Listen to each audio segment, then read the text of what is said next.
तर मी मराठवाड्याचा दौरा करणार आहे कारण तिथे वातावरण बिघडलेलं आहे असं नारायण राणे म्हणाले।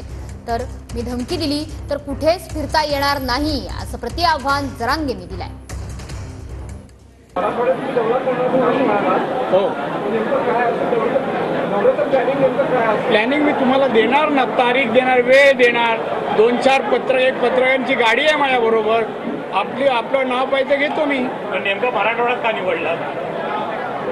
कारण आता मी आता वाचताय ना, जे वातावरण बिघडलंय, सलोखा बिघडलाय, जाती जातीमध्ये तेढ निर्माण झालाय आणि काही सरकारला आव्हानं देत आहेत। ते बघूया काय आव्हानं देत। आणि तुम्ही मला आव्हान द्यायला लागले, मी मराठवाड्यात जातो, काय करतो ते बघतो। मी म्हणलं की तुम्ही येऊ नका, मग बघतो तुमच्याकडे आल्यावर। मी जर धमकी दिली ना, कुठंच नाही फिरता येणार, कुठंच मराठवाड्याचं तर सोडूनच द्या, कुठंच। इतकं खालच्या दर्जाचे विचार मी नाही करत, दादा मोठे नाही ते।